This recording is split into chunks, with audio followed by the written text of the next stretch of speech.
आज हम दी गई संख्याओं का महत्तम समापवर्तक या एचसीएफ निकालना सीखेंगे। संख्याएं चाहे जितनी भी हो, 2, 3, 4, 5 जितनी भी संख्याएं, उनका हम तेजी से और सरलता से महत्तम समापवर्तक निकालना सीखेंगे। तो विधि का नाम क्या है? विधि का नाम है सीढ़ी विधि, जिससे हमको चढ़ना है। चढ़ना नहीं है, हम उससे महत्तम समापवर्तक निकालेंगे सीढ़ी विधि से, लैडर विधि से। तो चलिए देखते हैं सीढ़ी विधि और लैडर विधि क्या है।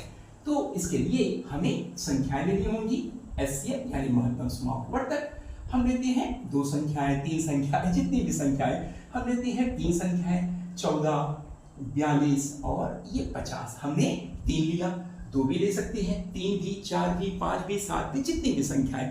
अब आपको करना क्या है? अब आपको अभाज्य संख्याओं का चुनाव करना। अभाज्य संख्याएं में 2, 3, 5, 7 इसी प्रकार अन्य संख्याएं।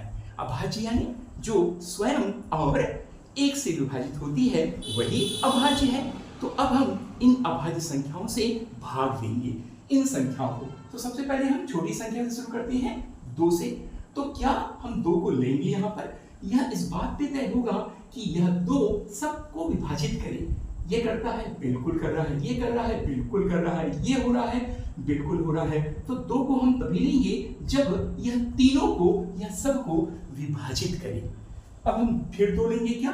बिल्कुल नहीं, क्योंकि 2 से ये तीनों ही विभाजित नहीं हो रहे हैं। तो हम अगली संख्या लेते हैं 3। 2 को छोड़कर 3 लिया।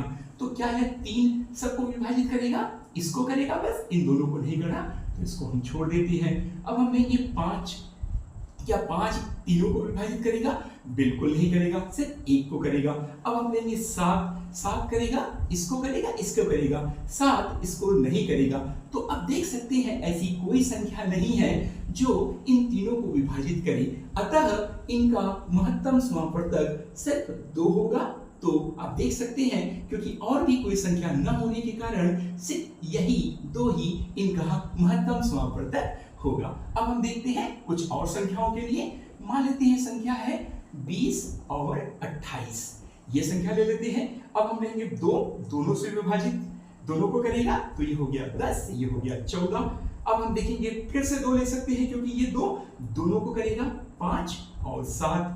क्या हम 2 लेंगे? नहीं, ये दोनों ही विभाजित नहीं होंगे। 3 लेंगे? बिल्कुल नहीं, क्योंकि 3 भी इन दोनों को नहीं करेगा। तो 5 से केवल ये होगा, ये नहीं होगा। मतलब ऐसी कोई और संख्या नहीं है जो इन दोनों को विभाजित करे, अभाज्य संख्या। इसका मतलब है सिर्फ ये ही संख्या होगी, तो इन दोनों का जो गुणनफल होगा यानी